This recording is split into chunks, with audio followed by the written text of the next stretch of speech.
What's up mga kababayan? News that matters here. Dito sa video natin ngayon ay ating panoorin o pakinggan itong mga nagbabagang balita. Butatang-butata sa Senado itong ginawang hearing patungkol sa AKAP Ayuda Program ni Tambalos Romualdez mga kababayan na kung saan ay hiningaan sila ng datos o mga pangalan ng mga beneficiaryo ng nasabing programa ngunit wala di umanong nalantad na mga pangalan ang mga ito kundi mga assumption lamang. Grabe. Kung kaya naman malaking katanungan sa mga senador na paano malalaman na napunta nga ang mga bilyones na pondong pera sa mga ordinaryong mamamayan kung walang datos na ibinibigay ang programa ni Tambalos Romualdez.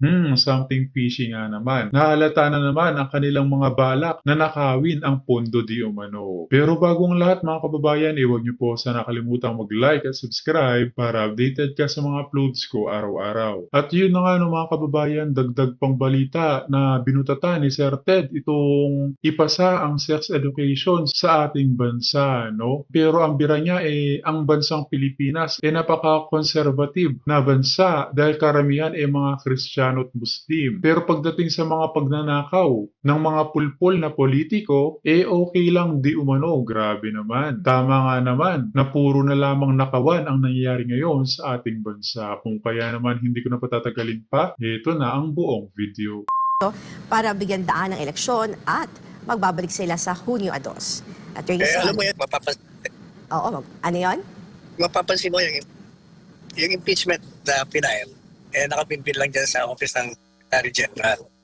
It only means na yung mga magsusuporta dyan, nagbabago ng isip, at least for this year, because of the elections. At saka, natakot talaga sila dun sa naganap na rally sa Luneta Grandstand, kung saan 1,800,000 Pilipino ang nagpahayag ng kanilang pagtutol sa impeachment. Kaya ang nakikita ko dyan, pinapakita lamang na talagang yung pag-file ng impeachment ay propaganda lang laban kay Inday Sara na ang ultimate purpose ay tanggalin siya sa 2028 presidential elections. Ayun. Yun ang inaabangan ngayon ng ating mga kababayan, Attorney Sal, no? Kung, I think, hindi na siguro magpa-prosper ito. Doesn't have the time na, Attorney Sal, no? Pero, Attorney Sal, natili namang questionable ang ayuda sa kapos, ang KITA program o yung AKAP ng DSWD kahit na may pondo na ito mula sa 2025 national budget. Sa pagdinig sa Senado, ay lumutang na hanggang ngayon ay wala pa rin itong guidelines. Ang buto tayo sa report ni Troy Gomez. Taong 2024 ay nasa halos 5 milyong Pilipino ang nakabinipisyo sa ayuda para sa kapos ang KITA program o AKAP. Pero nang tinanong sa pagdinig sa Senado sa kung sino-sino ang nakatanggap ay wala namang maibigay na listahan o pangalan ang Department of Social Welfare and Development o DSWD. Naku. Inamin ni DSWD Undersecretary Fatima Dimaporo na wala silang hawak na listahan at ang mga benepisyaryo ng ayuda ay batay lamang sa assumptions. But they have no list. So where did you get the list for? They don't have a list, but they have assumptions. They Madam have? Chair. Assumptions. We're But basing it on their assumptions assumptions. from the PSA, these are percentages and statistics. These aren't real people. Ayon sa DSWD, ang nakakabenepisyo sa AKAP na abot sa 10,000 pisong ayuda ay iyong mga kumikita ng mas mababa sa minimum wage. Pero si Senadora Amy Marcos ay hindi kampante sa kung sino ang nagrekomenda o pumipili ng benepisyaryo dahil wala namang guidelines. Dito inamin ni DSWD Undersecretary Adonis Ulit na kahit sino mang politiko ay maaaring magsumite ng pangalan ng benepisyaryo. Anyone includes the politicians that the COMELEC has banned.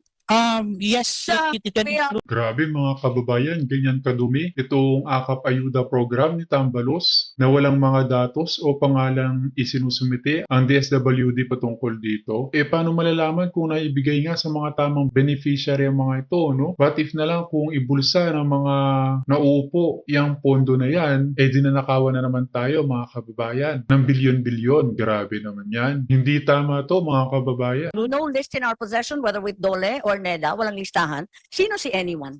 It can include the politicians. At the end of the day, Your Honor, The politicians can also give the list. yeah, anyone, the government agencies, local chief executives, or legislators.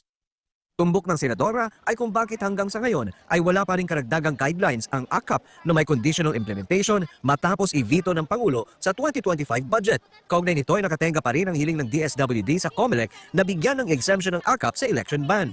Ayon kay COMELEC Chairman Attorney George Garcia, nasa 12 bilyong piso ang hinihinging exemption para sa AKAP ng DSWD para sa election ban. But on January 16, 2025, another letter was received by yours truly. This time, this is a supplement to the original request, again containing a request for exemption of ACAP, and the amount this time is 12,633,600,000. As of this time, Madam Chair, I have not acted on such a request simply because I am waiting for the guidelines as committed. Dahil sa kawalan ng guidelines at laki ng pondo para sa exemption ng AKAP sa election ban, ay ikinababahala ni dating Associate Justice Antonio Carpio na ito ay maabuso ng mga politiko, lalo na ng mga kongresista. Suwestyon ni Carpio na gawin itong transparent Correct. kung saan dapat nakalathala sa website ang pangalan ng benepisyaryo, magkano ang tinanggap at sino ang nagrekomenda. Iginit ni Carpio na bagamat di bawal na magrekomenda ang mga mambabatas, pero kung mayorya ng mga rekomendasyon ay galing sa mga kongresista, ay questionable na ito.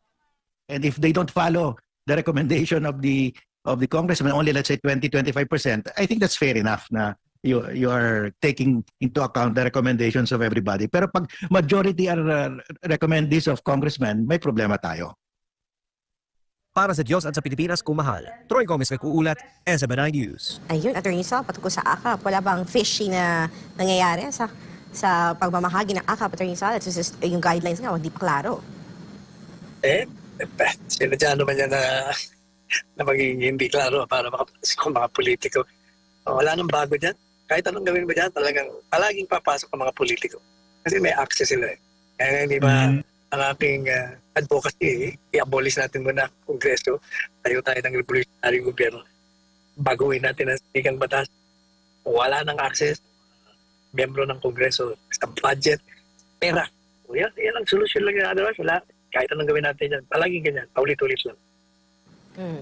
Samantala, Attorney Sal, dumulog na sa Korte Suprema ang pamilya, pasyente at persons with disabilities sa P3WD party list. Hanggang ngayon, kasi hindi pa umano nakakaupo sa Kamara ng kanilang representante na si Maria Camille Ilagan. Sa kabila ito ng kautusan ng Korte Suprema, petition for mandamo sa inihain ng grupo laban kay House Speaker Martin Romualdez.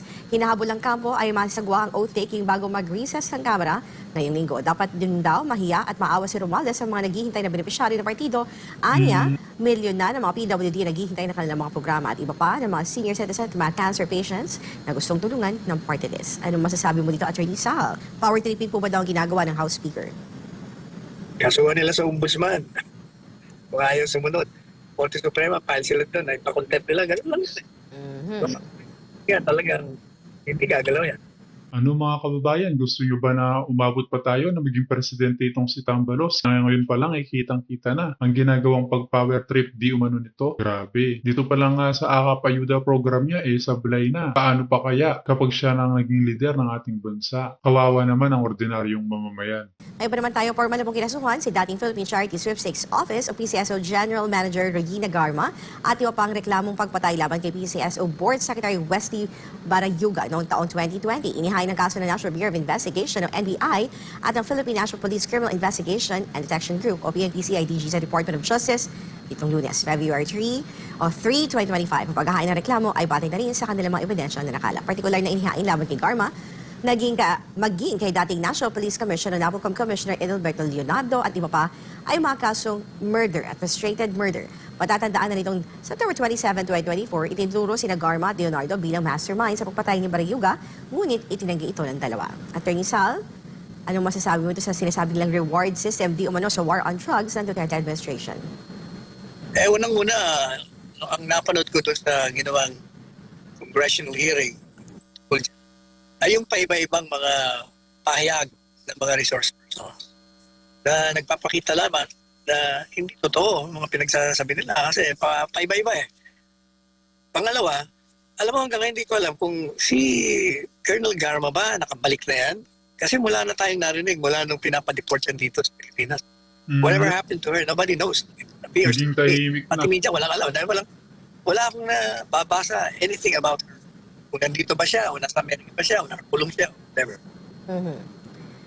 At hindi alamin natin, Teresa, kung nakabalik siya, Teresa. Sa mga baitang Teresa, ano masasabi niyo laban sa kontra illegal na droga na kasalukuyang administrasyon, yung nahuling bilyong Shabu sa Alitagtag, Batangas, parang wala naman tayong narinig na any follow-up news or information na in-announce ng administrasyon regarding dito sa issue na to sa Alitagtag, Teresa.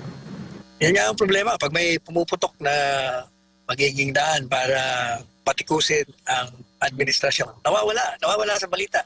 At hindi ko rin maintindihan itong ating mga media practitioners. Tumitigil din sila. Correct. Biglang nagiging pipi ang ating mga kapatid sa pamamahayag. It's a challenge, Attorney Sal, sa mga mamamahayag, Attorney Sal, doon sa sinabi mo na wag maging bulag, tipi at pingi. Supposed to be itong mga taong ito matatalino naman eh. Meron nga pang-apat na impeachment complaint na hindi naman nangyari. So ngayon, tatanong kami sa kanya, anyari? Tiyo dito sa comprehensive sexuality education, napaka-conservative po natin. Pero tayo po bilang isang Catholic nation, hindi tayo conservative sa mga nagnanakaw sa pera ng bayan. Ayaw. Kasi sinabi na nga ng Presidente na correct. huwag ituloy. Dahil daw hindi daw maganda yan para sa bayan. Pero hanggang doon lang daw yung impeachment, mukhang binrable daw talaga. Siyempre, ang focus ngayon ng mga nandun sa Kongreso, kampanya, paano na nga ba? Pero hindi naman daw kakapusin sa oras kung sinimulan kaagad noong una pa. Impeachment na may isasampa daw na ika-4 pang Okay. impeachment Yung shortcut version. hindi natuloy. Oo. Kung kaya niyang basahin ang 4,000 pahina ng pambansang budget, baka naman pwede niyang basahin po ang wala pang 20 pahina na policy guidelines on the implementation of the Comprehensive Sexuality Education or DepEd Order 31. Wala pa itong 30 pages eh. Alright, kasi po ang nakababahala ang mga datos mismo nito sa ating pinag-usapan, Maricel, no? 2023 total adolescent mothers 142,276. Under 15 years old, 3,343. 15 to 19, 138,933. Hindi ba ho kayo nababahala pa dito? Hindi. Hindi. Huwag natin pansinin yan. Importante kasi, di ba, pakinggan natin ang sinasabi nitong mga may masturbation na ituturo dito. Di ba? May mga ganun pong usapin na batang-bata, tuturuan mo na kung ano-anong kalaswaan. Alam niyo ho yun? Para bagang kuminsan po magtataka ka rin eh. Supposed to be itong mga taong ito matatalino naman eh. Bakit ganun? Nagtatanong din, Sel, ano nang nangyari sa impeachment? Diba? May mga nagtatanong. Ayan, bubuhayin natin ang kanilang mga patay na ugat. Ito ngayon sila, oh. Bakit mo ako kinocrucify? Oo. Dalawang banda ito, Sel, ha? Una, yung mga, alam nyo na, yung mga solid, ha? Na mga DDS, allergic yan kapag narinig yung impeachment. Pero may mga nagtatanong, sinimulan daw ho sa Kamara, the representante ng Good Government Committee, di ba? Pinag-usapan tong mga sinasabing mga umano'y paglabag sa usapin po ng pangangalaga sa pera ng bayan, pero hanggang doon lang daw yung impeachment, mukhang binrable daw talaga. Kasi Manong Ted, kapos na rin daw sa oras eh. Syempre, ang focus ngayon ng mga nandun sa Kongreso, kampanya, paano na nga ba? Pero hindi naman daw kakapusin sa oras kung Tsaka nagiging wais ang mga buwaya, no? Dahil alam nila na kapag nalaman ng taong bayan na isa sila sa mga pumirma sa impeachment kay VP Sara, baka magdalawang isip na botohin ang mga ito. Lalo na't marami pa naman sa taong bayan ang maka-Duterte. sinimulan kaagad noong una pa. Kaso hindi nasimulan. Hindi sinimulan. Parang ang Okay. pinagtataka ko nga, di ba may announcement na may isasampa daw na ika-4 pang Okay. impeachment Yung shortcut version. hindi natuloy. Oo. Parang hanggang ngayon, 3 yung Pero si nakasampa. Sec Jen, tinatawagan namin parang nga matanong kasi siya yung aming nakakapanayam natin at sinasabi niya na sandali lang, ino-hold muna namin, pinag-aaralan, etc. And then meron nga pang-4 na impeachment complaint na hindi naman nangyari. So ngayon, tatanong kami sa kanya, anyari? Anyari. Opo, di ba? Anyway, so yan po sa kabilang banda. Okay, habang sabi naman po nung iba, ba't nyo pa itutuloy yan? Sinabi na nga ng Presidente na huwag nyo ituloy. Dahil daw hindi daw maganda yan para sa bayan. Okay. Oo. Ang tanong nga po natin ngayon dito, mga kapatid, kailan ang next rally? Of course Right? Sa buong mundo, maliban po sa Vatican City, tayo lang po ang walang divorce. So napaka-conservative natin. Pati ho dito sa comprehensive sexuality education, napaka-conservative po natin. Pero tayo po bilang isang Catholic nation, hindi tayo conservative sa mga nagnanakaw sa pera ng bayan. Ayun! Naku po. Correct. Babalik na naman tayo sa oversupply ng buhaya eh. Di ba? I mean, kapag pinag-uusapan na ho natin itong mga pandarambong na nangyayari, usapin po ng budget, mga kapatid, parang tahimik lang ang karamihan sa kanila. Pero pag pinag-usapan natin, ang usapin po ng sex education sa kapakanan po ng ating kabataan, we are so conservative. Pansin mo din? Correct. Okay. Okay na kaya? Si Eto Doktor? na. Sige. Naman pwede mo lamang lambingan itong ating kagalang-galang, Your Honor, His Excellency, na kung kaya niyang basahin ang 4,000 pahina ng pambansang budget, baka naman pwede niyang basahin po ang wala pang 20 pahina na policy guidelines on the implementation of the Comprehensive Sexuality Education or DepEd Order 31. Wala pa itong 30 pages eh. Eh kung kaya mong basahin ng 4,000 pahina ng budget, di ba? O kaya mismo yung panukala ngayon ni Senator Risa Ontiveros na kumbaga refined Yung na amended doon sa version. 1979. Alright, kasi po ang nakababahala ang mga datos mismo nito sa ating pinag-usapan, Maricel, no? 2023 total adolescent mothers 142,276. Under 15 years old 3,343. 15 to 19, 138,933. Hindi ba ho kayo nababahala pa dito? Hindi. Hindi. Huwag natin pansinin yan. Importante kasi, di ba, pakinggan natin ang sinasabi nitong mga may masturbation na ituturo dito. Di ba? May mga ganun pong usapin na batang-bata, tuturuan mo na kung ano-anong kalaswaan. Alam niyo ho yun? Para bagang kung minsan po magtataka ka rin eh. Supposed to be itong mga taong ito matatalino naman eh. Bakit ganun? Oo. Alam mo, Manong Ted, kapag ganito yung usapan natin, naaalala ko yung nakapanayam ko na 2 bata sa tenement dito sa Maynila. Mga a few years ago lang to. Isang 14 at isang 15 years old magkapatid. Pareho silang nabuntis. Pareho sila ng dahilan kasi napapagsamantalahan sila habang nangangalakal. So ang nakita nilang paraan para hindi na sila mapagsamantalahan ng mga hindi nila kilalang lalaki, maghanap ng asawa at nagpabuntis. Tapos ang nakakalungkot dito, nakausap ko rin yung nanay nila. Tinanong ko kung bakit nagkaganon yung sitwasyon ng 2 bata. Ang sagot niya lang, hindi kasi nila alam kung kanino magsusumbong. Hindi nila alam kung ano yung gagawin. So itong case nitong 2 bata na ito, 14 and 15 years old, pati yung nanay niya na adult na, simply shows kung gaano kalaki yung kakulangan ng mga ordinaryong tao, especially yung mga kulang sa mga tamang tao na nakakausap ng edukasyon tungkol dito. Isa lang naman ang hulog niyan eh. Hindi ba sa korupsyon? Dahil kung wala sanang korupsyon, wala sanang naghihirap. Lahat may access sa edukasyon. Pero wala, bangag ang administrasyon. Amen. Diba? Very well said, Maricel. Very well said. At sana nga po, ewan ko na lang, kung magigising po itong mga taong ito sa kanilang pagkakahimbing, sa kumunoy ng maling informasyon. FM. Or, nako, Ano daw? baka ito yung mga balita, may isang undersecretary sa isang napaka-importanteng departamento na ang balita namin ay nag-tender na ng kanyang irrevocable resignation. Talaga? Bakit? Napakalaking departamento nito at napakalaking bagay ang kanyang hinahawakan sa usapin po ng pagtulong sa ating mga kababayan. Sabi nga, naku, paano ito? Paano makapaghahatid?